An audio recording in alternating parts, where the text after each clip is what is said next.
Olá! Vai começar mais um episódio do podcast Papo de Veterinária.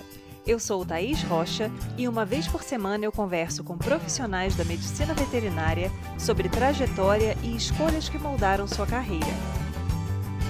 Esse episódio foi gravado pela plataforma Zoom em 7 de março de 2022 e a entrevista foi publicada no canal youtube.com/papo de veterinária.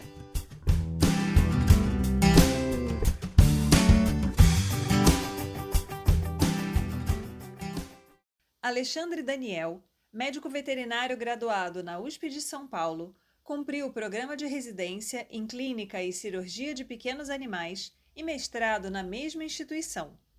Durante esse período, ele optou por trabalhar apenas com felinos, uma área em expansão e consolidação naquele momento. Ele nos conta os desafios ao optar por trabalhar em uma área e como percebeu que poderia trazer atualidades aos colegas que trabalham também nessa especialidade, ainda que saindo da academia. Venha saber mais sobre a atuação com felinos no Brasil. Queria te agradecer mais uma vez pela disponibilidade de estar aqui com a gente hoje. Um grande prazer, Thais, poder falar aí para a geração nova que está se inspirando e procurando aí os caminhos dentro da veterinária, que é uma área gigantesca no número de caminhos, né? Alexandre, então, quando foi que você optou por cursar medicina veterinária? Você já tinha esse desejo desde novinho ou foi algo que aconteceu na sua vida? Não, na verdade, eu não vou nem saber te precisar a data que eu decidi fazer veterinária, porque isso vem de antes da minha memória. Desde muito pequeno, eu lembro dos meus pais falando que eu sempre falava que eu queria cuidar de animais, que eu queria fazer veterinária, e isso é algo que, desde pequenininho mesmo. Não foi nenhuma mudança de trajetória no meio do caminho, nem nada do gênero. Acho que era algo que sempre passava aí pela minha cabeça. E o desejo sempre foi atuar na área de pequenos animais? Não, na verdade, eu acredito, assim, se você for perguntar para mim de pequenininho, eu gostava de bichos e ponto, né? Quando a gente foi crescendo e o desejo sedimentando e a gente aí traçando os passos que precisariam ser traçados para poder entrar na universidade, por aí vai, eu acho que a área de pequenos animais sempre foi uma hora que eu acabei focando muito, porque minha mãe tinha muitos animais em casa, eu cresci rodeado de muitos animais, e muitas vezes a gente via apertos, a gente via problemas que existiam com os animais dentro de casa e eu sempre gostei de ajudar e por aí vai. Então, acho que a área de pequenos animais, ela, desde que eu tracei que eu ia fazer exatamente isso, a faculdade que eu queria cursar e por aí vai, eu acho que ela sempre aí teve em primeiro lugar. E aí a opção pela residência veio com qual intuito, né? Aquela questão que é bem natural, né? A gente termina a graduação, acha que não está muito bem preparado para entrar no mercado, ou você tinha algum outro objetivo em mente? Isso desde a época que eu dei aula na universidade, eu sempre falava isso para os meus alunos. Eu acho que aqueles que querem atuar em áreas práticas precisam praticar. E a melhor forma de você praticar é você praticar supervisionado de pessoas que têm conhecimento, têm causa em locais que você sabe que você vai poder aprender mais, né? Então, eu percebia isso desde o primeiro ano da faculdade que eu fiz, desde que eu entrei na graduação, eu fiz estágio todos os semestres. Eu costumo brincar que a primeira vez que eu tirei férias, depois que eu entrei na graduação, foi mais ou menos com 15 anos que eu entrei na graduação que eu tirei minhas primeiras férias na vida, né? Na vida profissional. Então, eu sempre percebia que os estágios que eu fazia, outros estagiários que acompanhavam anos mais avançados, eles queriam fazer residência. E aí, quando eu comecei a ser essa pessoa que estava já no quarto, quinto ano, a gente percebia que o mercado de trabalho ele procurava pessoas e remunerava melhor pessoas que tinham residência do que as que não tinham. E durante os estágios dentro do próprio hospital, a gente tinha muito contato com os residentes e a gente percebia o quanto eles eram empolgados e motivados naquilo que eles estavam aprendendo, quanta diferença a gente via dos residentes do primeiro ano para o segundo ano. Então, a residência acabou vindo como uma continuação mesmo desse início da especialização, né? Que na época que eu fiz residência, isso foi em 2005, 2006. Eu estou olhando aqui porque eu tenho alguém para me ajudar aqui nas datas, porque eu sou péssimo com isso. 2006, 2007, quando eu fiz residência, ela não era ainda uma residência reconhecida pelo MEC, não era tido como uma especialização. Hoje, a maioria das universidades, especialmente federais, estaduais, que tem residência, ela já é considerada como um título de especialização. Na minha época, não. Na minha época, isso não existia ainda. E a gente acabava, assim, planejando ir para residência para poder ter mais prática, ter mais vivência naquilo que a gente queria fazer no nosso dia a dia. Então, a residência ela veio com esse intuito de realmente aprender mais e sair mais preparado no mercado de trabalho. E foi o único lugar onde, quando eu saí do meu último dia, eu falei, esse é o último dia que eu atendi um cachorro. E ninguém acreditava em mim. Ninguém. Falava, você é maluco. Terminei a residência, quase todos os residentes da minha turma já saíram empregados. Já saíram com algum hospital em mente. Eu fui o único que não saiu. Eu falei, eu não vou sair porque eu não quero fazer isso. Você é maluco. Nossa, tem 3, 4 hospitais querendo que você entre para começar a trabalhar. Você não vai? Eu falei, não. Por quê? Foi porque eu preciso persistir naquilo que eu acho certo. Na época me achavam maluco. E na época isso era exótico. Era excêntrico ainda. Hoje eu vejo muitas pessoas saindo da graduação, saindo da residência, falando, não vou atender cachorro, vou atender só gato. Hoje isso é muito mais normal, mais habitual. A especialidade, ela amadureceu muito nesses últimos 15 anos. Mas, naquela época, era uma loucura falar isso. As pessoas olhavam torto e falavam, meu, você tem certeza que está fazendo? Tenho. Mas, na época, todo mundo achava que eu era maluco mesmo. Muitos continuam achando, mas por motivos diferentes agora. A medicina veterinária, a medicina felina como especialidade, ela é relativamente recente, né? Se a gente for pensar na história da veterinária. Eu, por acaso, formei na Rural do Rio, então eu tinha aula com a professora Heloísa, que acho que foi uma das primeiras, né, especialistas ou especializadas na época, né, em felinos. Hoje em dia, a gente já tem realmente esse perfil de alunos que entram na graduação ou durante os estágios já optam pela área de felinos especificamente e não tem esse desejo mesmo de trabalhar com cães. Né? Eu também sou da época em que o gato era quase um cachorro pequeno com algumas particularidades, e aí ao longo do tempo isso veio mudando bastante. É notável. Eu digo que a medicina felina cresceu muito. O Valdo e a Elo foram os pioneiros. Né? Quando eu saí falando isso, só os dois faziam esse tipo de atendimento especializado de maneira assim, aos holofotes, né? Mais na divulgação de mídia, na divulgação do meio acadêmico, eram só os dois que faziam isso na época. Ela cresceu muito, a medicina felina cresceu muito, e o perfil de aluno que busca isso hoje cresceu muito também.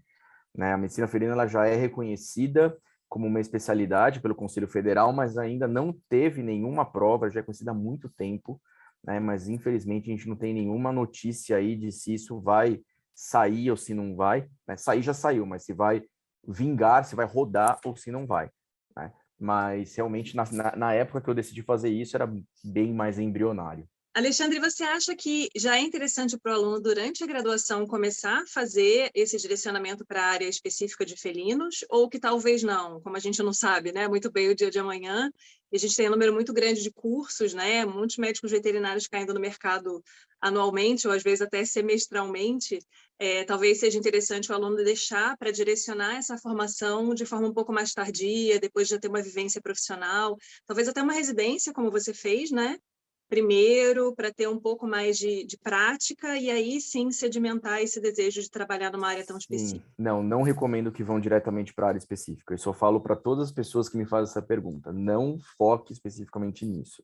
Eu acho que é fundamental que a gente tenha um leque mais aberto e uma abrangência maior de assuntos diferentes, de áreas diferentes, para fomentar a sua base técnico-científica, para aí você, quando tiver uma base satisfatória, que eu não vou dizer base boa, porque eu acho que nem eu tenho base boa hoje, a gente sempre está evoluindo, sempre está procurando melhorar e está procurando entender melhor as evoluções que a área traz para a gente, porque todas as áreas, elas evoluem de uma maneira muito mais veloz do que elas faziam 20 anos atrás. Saiam com a mente aberta, aprendendo sobre cães e gatos de maneira geral, em áreas diferentes.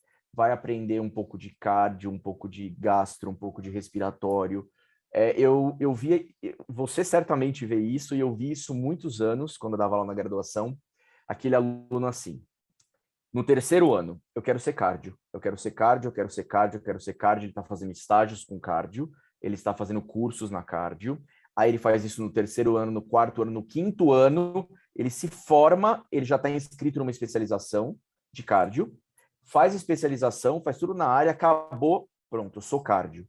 Aí o cachorro tossiu, não é cardio. O que eu faço? Não sei, né? Porque eu não sei outras áreas que não essa.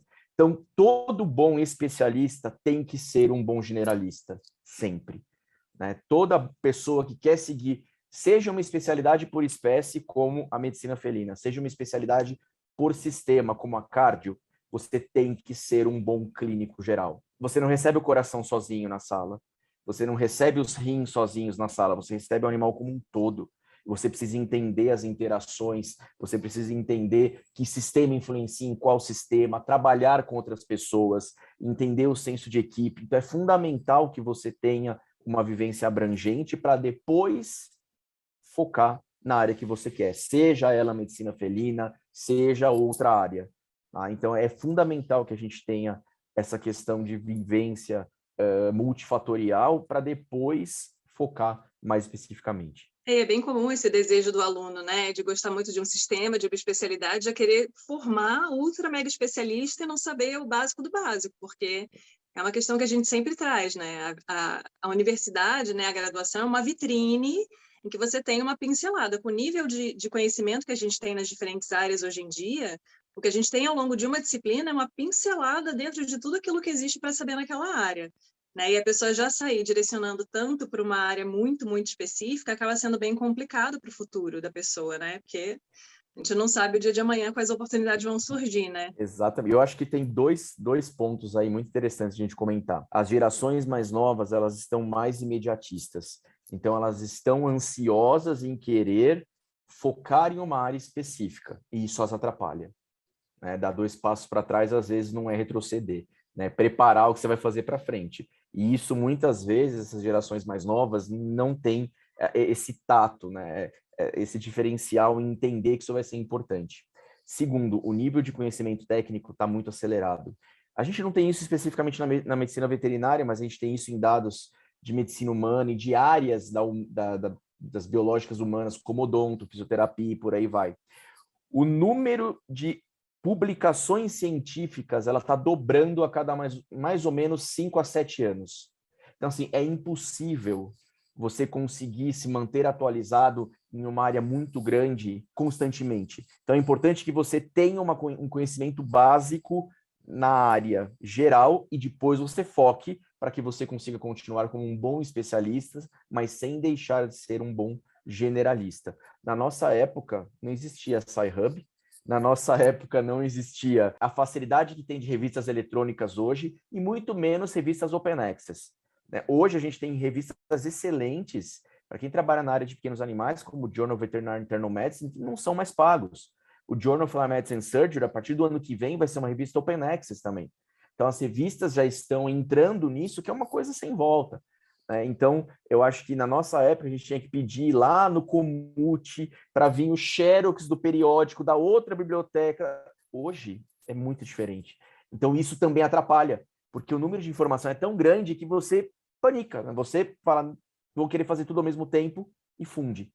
Então, acho que esses 2 pontos mudaram muito a perspectiva de como se preparar e escolher uma especialidade na época que eu me formei versus a época que esse pessoal está formando agora. As coisas realmente estão numa velocidade, né, e numa configuração muito diferente do que era. A gente acho que se formou mais ou menos na mesma época, eu fiz residência nos mesmos anos que você, em outra área, em outra instituição, mas eu acho que é bem isso, assim, eu concordo com o que você está colocando. Realmente é bem por aí mesmo.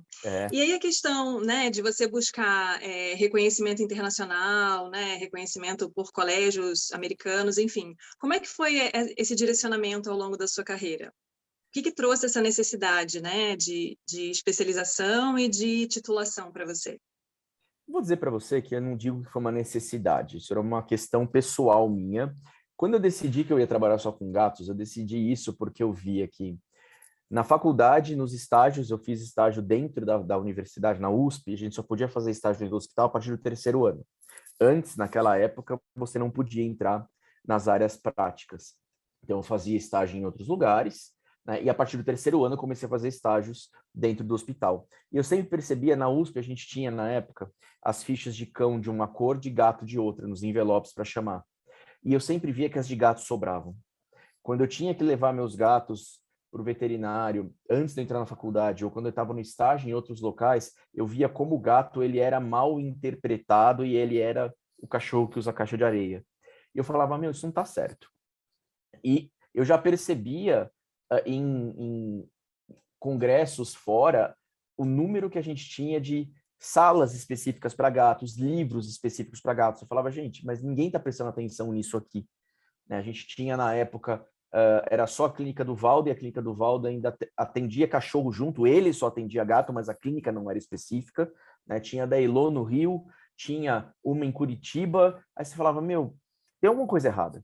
Aí, em 2004, eu estava no 4º ano, eu ganhei um prêmio de pesquisa clínica, que na época era da Schering. E eu ganhei uma viagem para o Congresso Mundial, que ia ser na Grécia. E lá eu olhei e falei, gente, tem salas só para medicina felina. Eu falei, gente, tá tudo errado. Eu voltei e falei, ó, realmente eu acho que seguir uma espécie que está sendo pouco avaliada, está sendo pouco interpretada num país que está tendo um crescimento de gatos, como era o Brasil, eu falei, eu vou decidir fazer isso porque eu vou me dedicar melhor à espécie que não é tão bem entendida.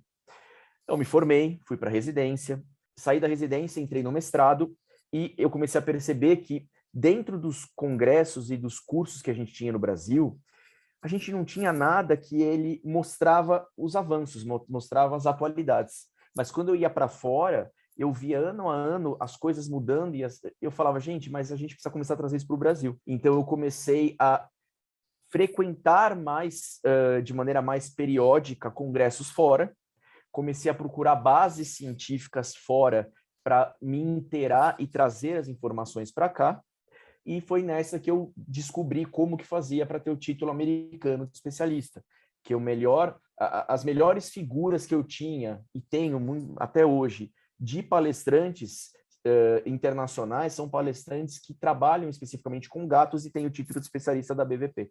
Então eu falei, eu vou atrás disso. Quando eu terminei o mestrado em 2011 para 2012, eu esperei e comecei a buscar as informações em como eu poderia fazer isso. E a intenção foi, primeiro, trazer um nível diferenciado de informação, porque hoje a gente não tem mais tanto isso, mas antigamente os temas de palestras eram sempre os mesmos nas salas de gato, eram sempre aquelas coisas batidas que lembravam aulas de graduação, e eu falo, meu, o congresso ele não é uma aula, ele é uma atualização para o clínico que tem que estar lá todo ano entendendo o que tem de novidade para ele. Então eu falei, então vamos começar a tentar mudar, tentar elevar um pouco o nível disso aqui. E a melhor forma disso é você trazer a experiência de onde você vê que está funcionando. Então eu acabei indo mais para lá, eu acabei compondo parte aí da Associação Americana de Medicina Felina, e com isso eu comecei a conhecer mais pessoas, conversar com mais pessoas que tinham título especialista para entender como eu vou chegar nisso. Por quê? Porque até o ano que eu prestei, não tinha ninguém da América do Sul que tinha tentado fazer isso. Falei, beleza. E assim, quer queira ou quer não, eles olham a gente dessa forma. Puta, lá vem aquele cara, o latino, prestar isso. Então, além de todas as dificuldades em conseguir a especialização, existe o olhar diferenciado para um cara que não é dos nossos. Né? Então, eu tentei trazer com o título a informação atualizada e o modus operandi de como se trabalha e como se mantém constantemente atualizado. Você conhece aquela plataforma chamada VIN, Veterinary Information Network? O primeiro lugar que eu fui para começar a entender como isso funcionava era no VIN. Na época eu era professor da Metodista e os professores eles têm acesso gratuito ao VIN em qualquer lugar do mundo. Então eu me cadastrei e lá eu comecei a entender como a coisa funcionava muito diferente daqui e como eu tinha que fazer para me manter constantemente atualizado. E com isso eu faço o quê? Eu faço isso fora e trago para cá. E hoje, basicamente, 50%, 70% do que eu faço tem relação com atualização continuada e ciclos contínuos aí de aprendizado. Eu acho que a especialização não foi eu preciso do título para falar eu sou especialista. Não, isso foi uma consequência de buscar excelência de conhecimento e de trabalho. Então, manter-me sempre atualizado é o que o especialista fora faz. Então, se é o que o cara faz lá fora, eu posso fazer isso aqui, eu posso tentar da mesma forma e ter o mesmo título que ele. Né? Porque a especialidade de medicina felina nos Estados Unidos, ela não exige residência, como outras especialidades de outras áreas. Né? Então, foi nessa que eu entrei nessa loucura, e foi uma loucura mesmo, porque eles trabalham de um jeito diferente do nosso, e você tem que se adaptar ao que eles estão fazendo, porque o título é deles, não é seu, né? Mas hoje já tem outras pessoas que conseguiram o título, que a gente ajudou, e quanto mais, eu já tenho outros que eu estou ajudando a fazer, né? Quanto mais a gente conseguir elevar um nível para nivelar por cima, melhor, porque a gente trabalha muito bem, a gente tem profissionais muito bons, eles já perceberam isso.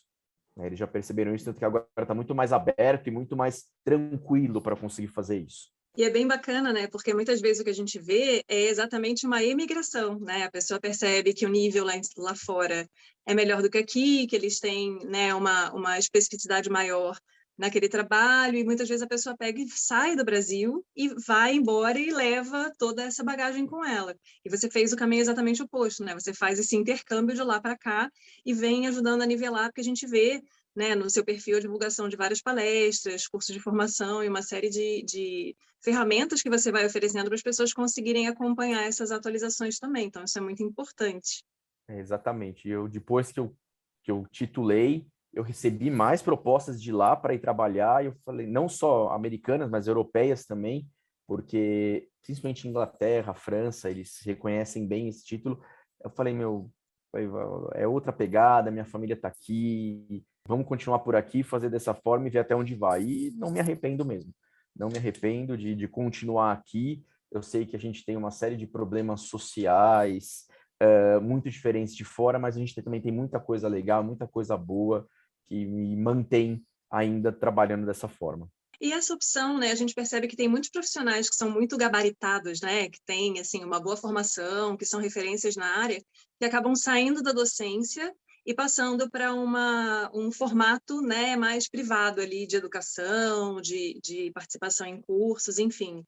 É uma tendência geral em várias áreas hoje em dia na veterinária, né? Como é que foi para você essa questão, né? Você optou por sair da docência para incorporar Sim. essa nova atividade? Sim, eu optei sair da docência pelo seguinte. Primeiro que eu dava aula em universidade privada e a valorização, a remuneração e reconhecimento é muito, muito inferior ao que a gente tem em instituições federais, estaduais e por aí vai, instituições públicas, né? Esse foi um dos pontos, mas eu acredito que não foi o principal. Acho que o principal é o engessamento que existe dentro das instituições de docência. Por quê? Quando você está, por exemplo, vamos fazer uma comparação, não é uma comparação leal, mas quando você está em uma universidade americana ou em alguns países da Europa, o cara que está lá, ele está lá fazendo o que tem de mais atual e passando isso para os residentes, para os alunos e por aí vai. A gente não tem isso da mesma forma nas instituições universitárias públicas do país, porque o professor ele não faz rotina, ele está sempre ocupado com alguma banca ou com alguma comissão, o que tira completamente o tempo que ele deveria ter na docência, que ele deveria ter na pesquisa, ele está fazendo funções burocráticas infernais. Né?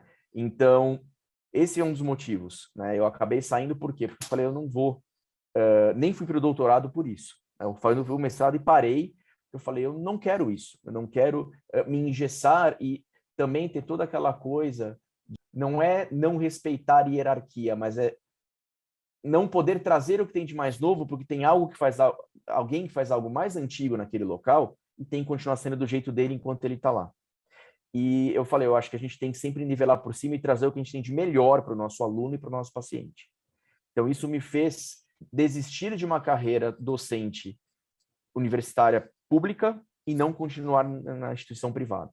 Então, eu tenho a minha clínica, eu coordeno cientificamente a minha clínica, eu faço, inclusive, eu vou sair daqui agora, né, e vou para a reunião clínica semanal que eu tenho com os meus veterinários, continuo fazendo aí uma série de atualizações fora, congressos, e eu trago isso para cá e eu distribuo isso para os meus alunos na forma de cursos. Né? Então, eu acabei exatamente por isso, eu consigo fazer do meu jeito, baseado em evidências, baseado em ciência, com o que eu tenho de mais recente, trabalhando do jeito certo. Então, foram esses motivos que acabaram me fazendo sair da docência pública, sair da docência universitária e ir para a docência pós-graduação, e não a pós-graduação lato sensu, como muitos alunos entendem, mas o após a graduação. Né? Porque a gente tem que entender que eu, Alexandre, continuamos fazendo curso e estudando constantemente. E isso vai durar o resto da vida. A hora que você parar de estudar e falar, não, não preciso mais, alguma coisa está errada, né? Ou você largou mão e vai ficar para trás, ou você desistiu, né? Se você quer continuar sendo um bom profissional, você precisa continuar constantemente evoluindo e trazendo isso de fora. E o que eu acho interessante é que esse modelo acabou me trazendo muito vínculo com coisas fora, mas eu continuando no Brasil. Por exemplo, o site que eu comentei, que é o Vim, no que eu consegui passar na prova, eles já sabiam que eu ia prestar a prova. Por quê? Porque eu estudei usando muitas coisas deles para a prova. Eles me chamaram para ser consultor. Então, eu sou consultor deles, recebo anualmente valores para ajudar outros veterinários a conduzir casos, a trazer novidades e por aí vai. Né? Eu fui o primeiro brasileiro que estava no Brasil que entrou lá para fazer isso. Tá? E outras instituições acabam percebendo que você está atualizado e fazendo isso dessa forma, e não importa onde você está. Hoje, com a característica remota, você está em Vila Velha, eu estou em São Paulo, eu faço essa mesma coisa com o mundo inteiro. Né? Então, eu acabo participando como consultor de empresas internacionais, de multinacionais na sede, Estados Unidos ou Europa. Então, é algo que é uma tendência nova, né? Essa de você ser consultor, de trabalhar com empresas aqui e fora, fazendo a coisa do jeito certo, fazendo a coisa atualizada. Né? Você não precisa mais ir para fora para isso constantemente.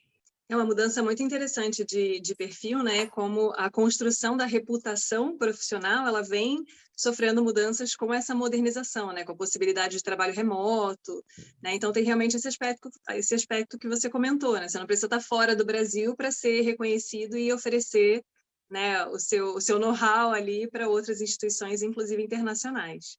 Exatamente. E aí, pensando na experiência que você tem hoje, né? O que você falaria para o Alexandre que estava entrando lá na graduação? Continue sendo taxado de louco, porque vai dar certo. É o que eu falaria. Porque na época, muitos tentaram me puxar e falar, cara, volta para a caixa, né, meu? Se você não está percebendo o que está fazendo, você vai se arrepender. E eu continuei. Eu lembro de conversar isso com os meus pais, eles falaram, meu, é o que você quer? Você acha que vai virar? Acho. Então, eu sempre tive muita liberdade dos meus pais em falar, olha, eu escolhi tal coisa por tal motivo. Então, vá e faça. Né? Não que eu tinha o aval financeiro deles, meu, vai, se não der certo, a gente te banca. Não, porque isso nunca aconteceu. Né? Inclusive, quando eu entrei na USP, ou eu entrava na USP, eu não fazia faculdade. Que eles não tinham condição de pagar isso para mim. Né? Eu fiz iniciação científica desde o 3º ano na USP porque eu queria fazer inglês e eles não podiam pagar isso para mim. Então, eu fazia iniciação científica para poder usar o dinheiro e me bancar. Então, nunca foi fácil desse ponto de falar, vai lá. Mas o que eu falaria para o Alexandre no início, não desista. Continue focado nisso, porque isso vai virar. Né? Agora, se eu pudesse falar algo para o Alexandre de mais antigamente, tem uma coisa que eu falaria, assim, sem dúvida. Estude inglês. Faça inglês. Porque eu fui aquele moleque que adorava a cultura oriental e quando os pais falavam que queriam colocar no inglês, eu falava, não quero fazer inglês. Não quero, não quero, não quero, não quero. Eu fiz 4 anos de japonês, para você ter uma ideia. E quando eu entrei na faculdade, eu falei, meu Deus. FUVEST, eu nem li a prova de inglês. Eu chutei todas na mesma letra para não zerar e passei na prova e passei para frente. Né? Então, o Alexandre de antes e aqueles que estão ouvindo, faça inglês, né? Estude inglês, porque hoje, se você não tem inglês, você não vai conseguir ver nada atualizado. A gente, infelizmente, tem um número de publicações de coisas na nossa língua muito pequeno. Tem algumas editoras bem legais, como, por exemplo, a Medvet, que eu trabalho bastante com eles, trazendo muitos livros novos e traduzindo já no ano de lançamento. Mas se você for esperar coisas traduzidas saírem, quando elas saírem, revisarem, já tem algo novo que passou aquilo. Então, para o Alexandre de antes da faculdade, faça inglês, é o que eu falaria. Era uma questão que eu ia te perguntar, mas você já se adiantou e falou, porque a gente acaba batendo bastante nessa tecla também, né, da importância da língua estrangeira, especialmente o inglês, né? Acho que o inglês seria o principal, o que vier além, ok, bacana, mas como ferramenta, né, para ter acesso a conteúdo mais recente, tem que ser a língua inglesa mesmo, não tem por onde, e a questão Sim. de outras experiências que você vivenciou ao longo da graduação também. Então, a gente também sempre ressalta isso, né? A importância da iniciação científica, que às vezes em instituições privadas não tem tanto incentivo para o aluno fazer, mas que é extremamente importante não só para o aluno entender sobre o projeto que ele está desenvolvendo em si, mas todo o restante que a iniciação traz também, capacidade de ler artigo, de elaborar projeto, de trabalhar em equipe, de fazer trabalho, enfim, laboratorial, né, De clínico, raciocinar acompanhamento de metodologia, casos, de seja... entender que nem sempre 2 mais 2 é 4, de entender que Sim. estatística faz milagre. Não, eu sou suspeito para falar de IC, porque eu fiz 3. Eu fiz o terceiro, quarto e o quinto ano em IC e eu adorava fazer isso. Vou te dizer que a iniciação científica, ela me trouxe uma capacidade de entender como interpretar artigo, como ler artigo, como entender quando o artigo é uma bosta, quando não é. Hoje a gente vê muita gente falando, não, é a medicina baseada em evidências. A gente ouve demais isso, né? E 80% dos que falam isso não têm ideia do que significa medicina baseada em evidências. Né? Acha que porque está publicado e é em inglês, está certo e tem que aceitar. Ou só lê o título, né? Só lê o resumo do trabalho e acha que tá legal. E, como eu falei, na medicina veterinária a gente não tem esses dados, mas nas áreas da medicina humana, quase 70% dos trabalhos, eles ressaltam demais o resultado no abstract e, na verdade, você vai ler o trabalho inteiro, não é assim. Então, assim, a IC me trouxe muita possibilidade, óbvio. A gente é muito novo ainda, a gente já está na graduação, mas ela me ajudou muito a entender a importância de se basear em literatura científica, de que livro, quando lançou, já está desatualizado, que a melhor forma de se atualizar é na questão de papers, é na questão de revista científica, e de ter a prática na área de pesquisa, né? Laboratório, integrar o laboratório com a coleta. E eu vou te dizer, Thaís, que eu peguei em mão para aprender a coletar sangue de gatos nas iniciações científicas. A gente tinha, na época, um gatil na USP. Né? Hoje esse gatil não existe mais, mas a gente tinha um gatil na USP e tinham quase 100 gatos. E eu fazia IC, e na época que eu fazia IC, eu fui o primeiro IC do Valdo, tá, na USP. Na época que eu fazia IC, já tinham outros pós-graduandos que iriam trabalhar com gatos, mas queriam trabalhar com gatos por quê? Porque a gente tem muita coisa na área de cão e que a informação na contrapartida felina é ausente. Então vamos pesquisar se é a mesma coisa no gato. De vários outros professores, e precisava colher sangue. E eu lembro que muitos dos pós-graduandos não colhiam os próprios materiais, eles queriam só chegasse para eles. Então, eles pagavam um enfermeiro da faculdade para, nos finais de semana, coletar sangue desses animais e eles rodarem durante todo o final de semana. Né? E, como eu fazia IC, os ICs do Valdo eram responsáveis por cuidar dos gatos, do gatil. A gente ia ver quando eles não estavam bem, o tratador falava, esse não estão bem, esse tem isso, esse tem aquilo, e a gente fazia a primeira triagem para falar com ele e entender o que a gente ia fazer. Então, isso já trazia para a gente, nossa, a gente está ajudando clinicamente o Valdo. Então, assim, era o máximo, a gente adorava, a gente tinha escalas, quem ia ficar no Carnaval, Natal, Ano Novo, porque tinha que ir lá todo dia ver os gatos. Né? E aí eu percebia que os enfermeiros começavam o sábado vai ter coleta para o projeto do fulano. Eu falava, posso ir junto? Pode. Aí era só eu e um enfermeiro, 80 gatos para coletar sangue e urina. Quando ele percebia que você já tinha entendido, ele falava, faz você. Né? E eu coletava, por final de semana, sangue e urina de 80 gatos. Quando você faz isso por 3 anos, 1 a 2 finais de semana por mês, você pega a mão.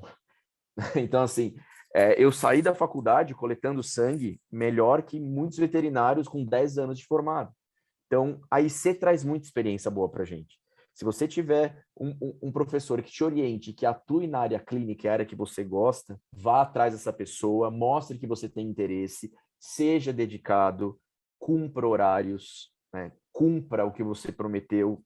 Isso é a melhor coisa para você conquistar o seu professor e perceber, essa pessoa faz do jeito certo. E você vai aprender muito. E C, para mim, eu acho que não é nem só quem quer carreira acadêmica ou na área de pesquisa. Todo mundo devia fazer IC. Todo mundo. Traz muita experiência para a gente. É uma pena que às vezes não tem essa oportunidade, né, para todo mundo, e acaba que muitas vezes o aluno passa a graduação sem ter essa percepção também, né? E às vezes só vai se dar conta disso muito tarde. Então... Pois é. Mas se tiver oportunidade, faça. Né? Eu lembro que na universidade que eu atuava, alguns professores ofereciam, mas em junção com outras universidades que eles lecionavam.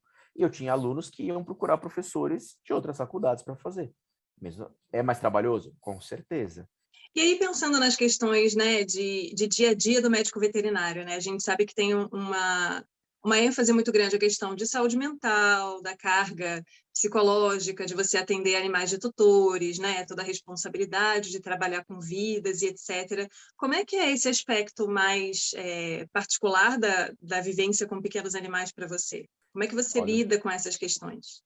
eu acho que se você for parar para pensar especificamente do gato, o dono do gato é um ser à parte. O dono do gato é um ser ímpar. Então, as cobranças e o nível de exigência deles é muito diferente do proprietário de cachorro. E a gente já tem pesquisas hoje que mostram isso, né? Donos de gato, eles têm outro perfil psicológico, outro perfil social comparado ao dono de cachorro, né? Então, a gente tem que saber lidar de uma maneira diferenciada. Mas se você é uma pessoa que está atualizada, se você é uma pessoa que sabe o que está fazendo, ceder a esse tipo de pressão é uma coisa muito complicada. E eu acho que... E eu sou um perfeito exemplo do que não fazer, né? Não agora, mas no passado. Eu com 32, 33 anos, hoje eu estou com 41. Com 32, 33 anos, eu comecei a ter uma série de problemas que eu descobri que eram secundários à estafa, né? E não que eram problemas patológicos em si. Foi a hora que eu percebi que eu precisava tirar o pé do acelerador, porque senão eu não ia muito longe. A gente não pode deixar nossa saúde mental e o que a gente gosta de fazer em virtude da profissão. A gente não pode fazer isso. Você pode escolher que você quer se dedicar à sua profissão, mas tem muita coisa fora da profissão que a gente precisa prestar atenção e que é muito legal. Se você está nesse turbilhão, se você está dentro do furacão, você não percebe a bagunça que está ao redor. Quando você sai desse furacão e olha a perspectiva de fora, você fala, nossa, meu, como é que eu aguentava ficar nisso? O problema é que muitas pessoas precisam passar por isso para perceber. Algumas passam e morrem, né? Outras percebem a tempo. Só que eu acho que uma coisa é, Alexandre, você está falando que você tem que se dedicar e fazer um monte de coisa, mas ao mesmo tempo você está falando que a gente não pode pensar só em fazer isso. Sim, parece uma dicotomia? Parece, mas não é. Eu acho que a gente precisa aprender barreiras. Eu vejo alunos falando, não, eu não vou me dedicar tanto, eu quero, me preocupo com a minha saúde mental e isso é importante? É. Isso não quer dizer que você não pode ser esforçado, estudar e ir atrás do que você quer. Mas quando isso começa a afetar a sua saúde e a vida de quem te rodeia, é a hora de você perceber que não está legal. Tá? Infelizmente, a gente tem uma desvalorização no meio profissional veterinário muito grande. E isso traz que as pessoas falam, ou eu trabalho e me submeto a determinadas condições que não são legais, ou eu não faço isso. Mas às vezes é legal você parar e pensar se realmente está valendo a pena você fazer determinados pontos. Então, eu acho que todo mundo tem que prestar atenção na própria saúde mental e no que está fazendo. O corpo dá vários sinais, não só o corpo, quem te rodeia. O corpo e os seus próximos mostram que a coisa não está bem. E a gente tem que aprender a parar e escutar o nosso corpo e parar e escutar aqueles que nos rodeiam, a nossa família, né? E entender que a vida não é só pagar boleto e trabalhar. É importante? É. Há aqueles que falam, não, dinheiro não traz felicidade. Não, ele traz coisas que facilitam bastante você atingir isso. E a gente precisa disso na atual sociedade, na forma de trabalho que a gente tem hoje na sociedade humana. Ponto. Mas não é só isso, né? A gente precisa ter barreiras, a gente precisa aprender a pôr limites e a entender que tem muita coisa fora que vai permitir que a gente continue melhor, trabalhe melhor e aprenda mais. Só que cada um precisa entender o próprio ponto, o próprio limite. Isso é um assunto super atual, Thaís. Eu acho que a gente tem aí dados de que na área veterinária a gente tem 6 vezes mais tendência a suicídio do que em outras áreas de biológicas, né? Inclusive, se não me engano, semana passada foram 2 veterinários. Se a gente começa a perceber essas coisas, você percebe, tem muita coisa errada. Tem bastante coisa errada. A gente não tem um apoio do meio profissional, a gente não tem um preparo vindo das universidades para isso. O nosso conselho não está nem um pouco preocupado com isso independente se esteja falando do conselho regional ou federal. A gente precisa uns dos outros para fazer isso, né? A gente precisa que outros falem que não está legal e que já passou por isso também. Por isso que eu falo, eu já tive problemas, não foram problemas graves. Eu percebi isso antes e foi a Arine, a minha esposa, que me puxou para fora e falou, meu, olha de fora o que você está fazendo. Eu lembro que eu estava na universidade, eu geria e fazia todo o atendimento da minha clínica quase sozinho, e ainda dava aula em curso, dava aula em pós, dava aula não sei aonde, viajar para não sei aonde, tem uma hora que não dá certo, né? Então, acho que é fundamental que a gente preste atenção nesses sinais e entenda até onde você pode acelerar, até onde você consegue acelerar ou não, né? E estabeleça limites. Tenha hobbies, tenha o seu tempo, seja ele diário, seja ele semanal, com o que você gosta de fazer e faça. Eu acho que dentro da nossa profissão tem muito uma questão da necessidade de uma validação externa, né? Então, a gente espera que venha do tutor a valorização daquilo que você faz. A gente espera que venha dos colegas de profissão, às vezes até uma bagagem, né? Uma informação que, de repente, você ainda não teve a oportunidade de ter acesso. Mas quando você, né, para e faz terapia um pouquinho e começa a olhar um pouco mais para si, você começa a perceber que, na realidade, tudo tem que partir do próprio indivíduo, né? Então, você tem que estabelecer os seus limites, como você comentou, você tem que respeitar os seus próprios limites, porque se ultrapassar, a única pessoa que vai sofrer com aquilo é você, e tem que parar com essa mania que a gente tem de ser herói, né? De achar que a gente vai salvar, que a gente vai fazer, que se você se sacrificar, vai ser uma vida a mais que você vai poder ajudar, quando na realidade, assim, né, a gente tem também um limite daquilo que é possível fazer naquele momento, naquela configuração, tempo e espaço ali que está acontecendo. Então, eu acho que é muito importante a gente comentar, né, sobre essas questões, porque, no final das contas, eu acho que o próprio amadurecimento, né, a gente entra muito jovem no curso e demora para começar a entender que, na verdade, a gente tem que olhar primeiro para a gente, para, a partir daí, a gente conseguir oferecer o melhor para fora, né? Então, acho que é bem bacana esse comentário e você trazer também essa experiência com relação a isso, né? E entender Porque é que bem isso comum não a é questão da egoísmo. família, né, trazer. Exato. Isso não é egoísmo.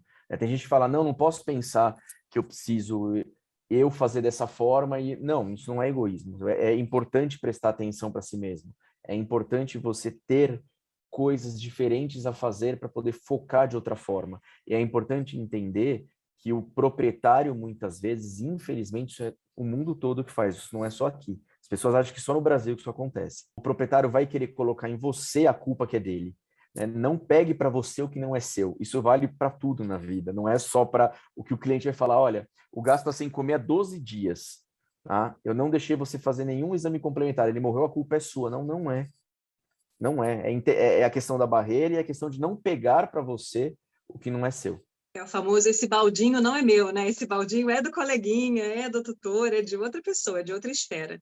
A gente tem que parar Exatamente. realmente de puxar essa responsabilidade que não é nossa, né, para cima da gente, exatamente por essa postura de achar que a gente vai resolver, que a gente vai, enfim, dar jeito ali em coisas que às vezes não tem realmente solução, né? Pelo menos não naquele Exatamente. momento.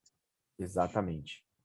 E aí, pensando em formação, né, você oferece estágio na sua clínica? Como é que é para quem tem A, desejo de ter contato profissional com você, de repente, ter uma vivência, A residência, Gatos, a etc.? Gatos, Como é que... não, a gente não tem residência, porque hoje, diferente do que a gente tem fora, por exemplo, nos Estados Unidos, as residências que são aceitas como residências válidas para ABVP são residências de clínicas e hospitais privados. Tem 2 ou 3 nos Estados Unidos que já servem como um passo a mais para o título de especialista, porque para você poder prestar o título de especialista, você precisa atuar na área pelo menos há 5 anos, comprovadamente. Mas se você faz residência em uma dessas clínicas, isso cai para 3. Né? Mas a gente não tem esse modelo na Gatos, porque a gente não funciona 24 horas. Né? A gente trabalha com horário marcado e não tem funcionamento 24 horas. Lá a gente aceita estágio obrigatório. A gente abre só para obrigatório e a busca é muito grande, então é um obrigatório ranqueado.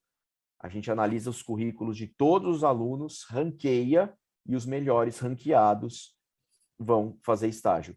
Aí entra a importância da iniciação científica, aí entra a importância de fazer cursos durante a graduação, de auxiliar professores e ter publicações, porque é isso que vai aumentar a nota do seu currículo. né? Então, a gente acaba ranqueando 90% dos alunos que a gente tem de estágio são alunos de universidades públicas, por ter o maior incentivo a IC, por ter o maior incentivo a cursos, pelos alunos acabarem fazendo parte de comissões que organizam cursos para comissão de formatura, para o centro acadêmico, e isso parece bobagem, mas isso ajuda você a sua vida toda profissional, né?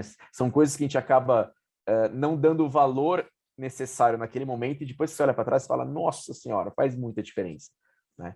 Então a gente tem os estágios obrigatórios, e a gente acaba fazendo aí muitos cursos. A gente tem uma plataforma de mentoria, que aí é só para quem trabalha especificamente com gatos, aí predominantemente, que é a Cat Expert, que a gente já tem aí 2 anos, está fazendo mentorias especializadas em medicina felina, com discussões de caso, com orientações de caso, e com tudo que tem de novo que aparece durante o ano, e os cursos que a gente tem da Gatos. A gente tem vários cursos aí focados por sistemas. Quem tiver interesse é só entrar no site da clínica, que é o gatos.vet.br, ou entrar nas nossas redes sociais, principalmente Instagram, que é o Gatos, Gatos Medicina Felina. Lá a gente vai ter todas as informações de cursos, datas e por aí vai. Excelente, Alexandre, muito obrigada, adorei conhecer mais sobre a sua história. É muito bacana porque a gente é de áreas diferentes, então às vezes não tem, foram pessoas do Instagram que me indicaram o seu nome, e aí eu comecei atrás para te convidar para participar aqui no canal. Eu acho que você tem uma bagagem muito interessante e tem uma abordagem muito atual do que está sendo a cara da medicina veterinária hoje em dia, principalmente para os profissionais que fazem essa ponte, né, entre o conhecimento científico e o aplicado, né, no dia a dia, ali na rotina. Então, fiquei muito feliz com o seu aceite. Obrigada por estar aqui com a gente hoje. Este foi o Papo de Veterinária. Obrigada por ficar conosco até aqui. E não esqueça de compartilhar com seus colegas que também gostariam de saber mais sobre a profissão. Toda quarta-feira temos vídeos novos no youtube.com/papo de veterinária. E às segundas-feiras estarei aqui com vocês para mais um episódio. Até lá!